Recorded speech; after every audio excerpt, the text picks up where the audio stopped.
परमात्मा की लीला, जीवों का पालनहार।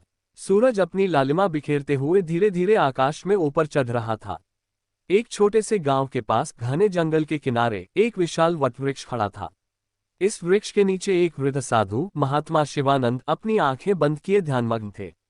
उनके चारों ओर कई पक्षी चहचहा रहे थे, कुछ गिलहरियां पेड़ों की डालियों पर उछल कूद कर रही थीं, और एक हिरण का छोटा झुंड पास की झील से पानी पी रहा था। ऐसा प्रतीत हो रहा था कि पूरी प्रकृति एक लय में बंधी हुई है। महात्मा शिवानंद को लोग एक ज्ञानी संत के रूप में जानते थे। उनके पास दूर दूर से लोग अपने प्रश्नों के उत्तर पाने के लिए आते थे। एक दिन गांव का एक युवक अर्जुन उनके पास आया। अर्जुन का मन बड़ा अशांत था। उसने संत को प्रणाम किया और कहा, गुरुदेव, मैंने सुना है कि परमात्मा सब जीवों का पालन पोषण करते हैं, लेकिन मैं ये समझ नहीं पाता कि अगर ऐसा है तो संसार में कोई भूखा क्यों रहता है। क्यों कुछ लोगों के पास बहुत अधिक है और कुछ के पास कुछ भी नहीं। महात्मा शिवानंद ने धीरे से आंखें खोली और मुस्कुराते हुए कहा, बेटा, ये संसार परमात्मा की लीला है और उनकी व्यवस्था अपरंपार है। हर जीव के लिए वे अन्न और जल की व्यवस्था करते हैं, लेकिन यह मनुष्य का लोभ और अज्ञान है जो इस संतुलन को बिगाड़ देता है। मैं तुम्हें एक कहानी सुनाता हूं जिससे तुम्हें इस सत्य का बोध होगा। अद्भुत जंगल और जीवों की देखभाल। बहुत समय पहले हिमालय की तराई में एक घना जंगल था जहां हर तरह के जीव जंतु रहते थे। वहां शेर, चीते, हाथी, हिरण, बंदर, पक्षी और न जाने कितने ही छोटे बड़े प्राणी निवास करते थे। इस जंगल के बीचों बीच एक विशाल झरना था जो सदैव निर्मल जल से भरा रहता था। ये झरना ही सभी जीवों के लिए जीवन का स्रोत था। इस जंगल में एक बूढ़ा साधु महर्षि देवदत्त वर्षों से तपस्या कर रहा था। वे अपने तपोबल से ये देख सकते थे कि कौन सा जीव किस संकट में है। वे रोज देखते कि परमात्मा की कृपा से जंगल में हर जीव के लिए भोजन उपलब्ध था। हिरणों के लिए हरी घास, शेरों के लिए शिकार, पक्षियों के लिए फल और कीट पतंगे, और यहाँ तक कि चींटियों के लिए भी परमात्मा ने भोजन की व्यवस्था कर रखी थी। एक दिन एक शिकारी जंगल में आया। वह बहुत लालची था और उसने सोचा कि वह यहाँ से ढेर सारे जानवर पकड़कर शहर में बेच देगा। उसने अपने जाल बिछाए, लेकिन तभी एक अजीब घटना घटी।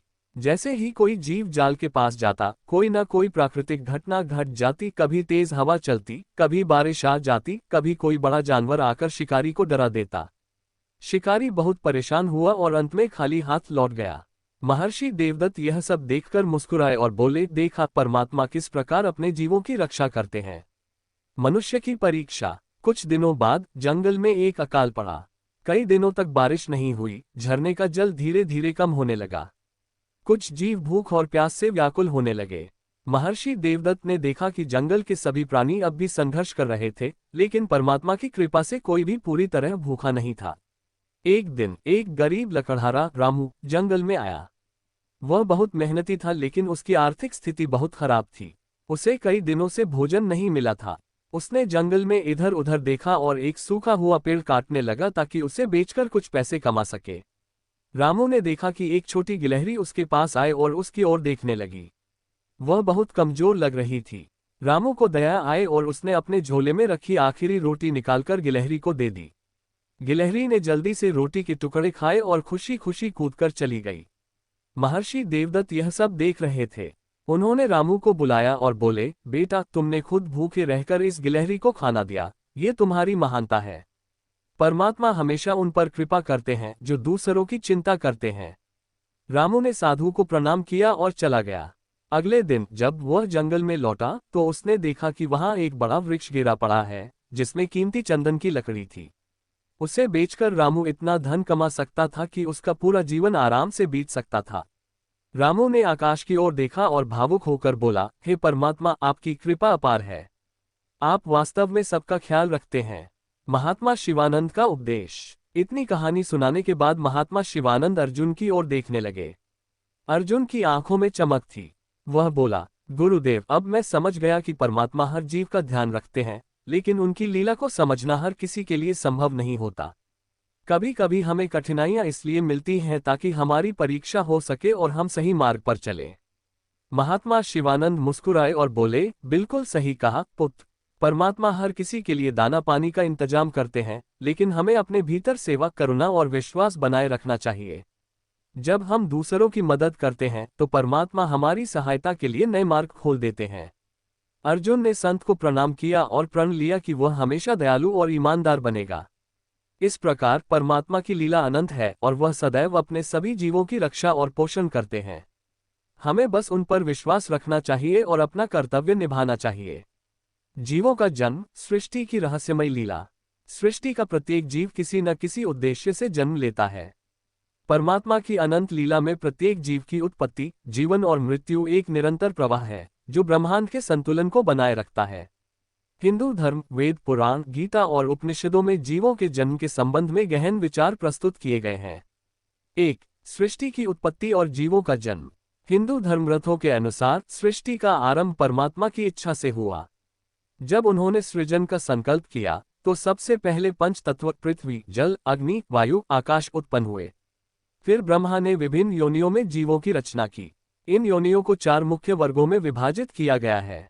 अंडज, अंडे से उत्पन्न जीव, पक्षी, सरीसृप, मछलियां आदि। पिंडज, गर्भ से उत्पन्न जीव, मानव, पशु आदि। स्वेदज, पसीने या नमी से उत्पन्न जीव, कीट पतंगे, कीड़े मकोड़े आदि। उद्भिज, बीज से उत्पन्न जीव, वृक्ष, पौधे आदि। ये सभी जीव परमात्मा की सृष्टि का हिस्सा हैं और वे अपने अपने कर्मों के अनुसार जन्म लेते हैं। 2. जन्म और कर्म का संबंध। भगवद गीता में श्री कृष्ण कहते हैं, यथा पूर्वम प्रकृति यान्ति जीवाः कर्मानुसारतः। अर्थात जीव अपने पूर्व जन्मों के कर्मों के अनुसार ही नया शरीर धारण करता है। हर जीव का जन्म उसके पूर्व जन्मों के कर्मों के आधार पर होता है। अगर किसी ने पुण्य किए हैं तो उससे उत्तम योनि प्राप्त होती है और अगर पाप कर्म किए हैं तो निम्न योनि में जन्म होता है। 3. जीवों का जीवन चक्र, संस्कार और पुनर्जन्म। सनातन धर्म के अनुसार जीवों का जन्म, मृत्यु और पुनर्जन्म संसार चक्र चलता रहता है। इसे संस्कार और पुनर्जन्म की अवधारणा कहा जाता है। संस्कार, जीव जब किसी योनि में जन्म लेता है तो वह अपने संस्कारों के अनुसार आचरण करता है। उसके कर्म और विचार ही उसके अगले जन्म को निर्धारित करते हैं। पुनर्जन्म, जब जीव का ये जीवन समाप्त होता है तो उसके कर्मों के आधार पर उसे अगला जन्म मिलता है। यदि उसने मोक्ष प्राप्त कर लिया हो तो वह इस चक्र से मुक्त हो जाता है और परमात्मा में लीन हो जाता है। 4. 84 लाख योनियां और मोक्ष का मार्ग। शास्त्रों में कहा गया है कि जीव को मोक्ष प्राप्त करने से पहले 84 लाख योनियों में जन्म लेना पड़ता है। इनमें 4 लाख मानव योनि, 9 लाख जलचर, 11 लाख कीड़े मकोड़े, 20 लाख पशु पक्षी और 30 लाख वृक्ष पौधों की योनियां शामिल हैं। मानव योनि को सबसे श्रेष्ठ माना गया है क्योंकि केवल मनुष्य को ही आत्मचिंतन और भक्ति का अवसर मिलता है। यदि मनुष्य अपने जीवन में सत्कर्म करता है तो वह मोक्ष प्राप्त कर सकता है और इस जन्म मृत्यु के चक्र से मुक्त हो सकता है। 5. जीवों के जन्म का उद्देश्य। हर जीव का जन्म किसी न किसी उद्देश्य से हुआ है। धर्म पालन के लिए प्रत्येक जीव को अपने स्वभाव के अनुसार धर्म का पालन करना चाहिए। पर्यावरण संतुलन के लिए प्रकृति में हर जीव का एक विशेष स्थान है। वृक्ष प्राणवायु देते हैं, पशु पारिस्थितिकी तंत्र को संतुलित करते हैं और मनुष्य सृष्टि को संजोने का कार्य करता है। कर्मों का फल भोगने के लिए पूर्व जन्म के अच्छे या बुरे कर्मों के अनुसार ही जीव नया जन्म धारण करता है। मोक्ष प्राप्ति के लिए परमात्मा ने मनुष्य को विवेक दिया है ताकि वह सत्य, प्रेम, सेवा और भक्ति के मार्ग पर चलकर मोक्ष प्राप्त कर सके। निष्कर्ष, जीवों का जन्म कोई संयोग नहीं बल्कि ईश्वर की दिव्य योजना का हिस्सा है। ये जन्म केवल भोगने के लिए नहीं बल्कि सीखने और आत्मा की उन्नति के लिए है। जो इस सत्य को समझ लेता है वह अपने जीवन को सार्थक बना सकता है और मोक्ष की ओर अग्रसर हो सकता है। परमात्मा के विचार अनंत, गूढ़ और शाश्वत हैं। वे किसी एक भाषा, धर्म या विचारधारा तक सीमित नहीं होते बल्कि संपूर्ण सृष्टि में प्रवाहित होते हैं। हर कण में, हर जीव में, हर घटना में उनका विचार प्रकट होता है। जो मनुष्य इन्हें समझने का प्रयास करता है उसके जीवन में शांति, प्रेम और सच्चा ज्ञान आ जाता है। 1. प्रेम और दया। परमात्मा का सबसे महत्वपूर्ण विचार प्रेम है। वे हर जीव को समान रूप से प्रेम करते हैं, बिना किसी भेदभाव के। उनका प्रेम निस्वार्थ और अनंत है। वे हमें सिखाते हैं कि यदि हम सभी से प्रेम और दया का व्यवहार करें तो जीवन में सच्ची सुख शांति मिल सकती है। 2. कर्म और कर्तव्य। भगवद गीता में श्री कृष्ण कहते हैं, कर्मण्येवाधिकारस्ते मा फलेषु कदाचन। अर्थात हमें केवल अपने कर्तव्य का पालन करना चाहिए, फल की चिंता किए बिना। परमात्मा हमें यह विचार देते हैं कि सच्ची सफलता उन्हीं को मिलती है जो निष्काम भाव से अपना कर्म करते हैं। 3. सत्य और धर्म। परमात्मा हमें सिखाते हैं कि सत्य ही जीवन का आधार है। सत्य की राह कठिन हो सकती है लेकिन अंततः वही विजय दिलाती है।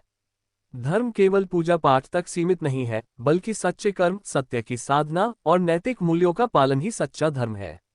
4. सहनशीलता और धैर्य। जीवन में अनेक कठिनाइयां आती हैं, लेकिन परमात्मा हमें सिखाते हैं कि जो व्यक्ति धैर्य और सहनशीलता रखता है, वही अंततः सफल होता है। रात के बाद सवेरा आता ही है और अंधकार के बाद प्रकाश फैलता ही है। हमें हर परिस्थिति में विश्वास बनाए रखना चाहिए। 5. विनम्रता और अहंकार का त्याग। परमात्मा हमें सिखाते हैं कि विनम्रता ही सच्ची महानता की पहचान है। जो व्यक्ति अपने अहंकार को त्याग देता है और सभी को समान दृष्टि से देखता है, वही ईश्वर के सबसे निकट होता है। 6. संतोष और सरलता। परमात्मा का विचार है कि असली सुख बाहरी चीजों में नहीं, बल्कि भीतर की संतुष्टि में है। लालच कभी समाप्त नहीं होता, लेकिन जो व्यक्ति संतोष में जीना सीख लेता है, वही वास्तव में आनंदित रहता है। 7. भक्ति और आत्मसमर्पण। परमात्मा हमें सिखाते हैं कि सच्ची भक्ति वही है जिसमें प्रेम, श्रद्धा और समर्पण हो। जब हम अपने जीवन को परमात्मा की इच्छा के अनुसार समर्पित कर देते हैं, तब वे हमारी राह स्वयं प्रशस्त कर देते हैं। निष्कर्ष। परमात्मा के विचार प्रेम, सत्य, कर्म, धैर्य, विनम्रता और संतोष से जुड़े हैं। जो भी व्यक्ति इन विचारों को अपने जीवन में अपनाता है, वह सच्ची शांति और मोक्ष की ओर अग्रसर होता है।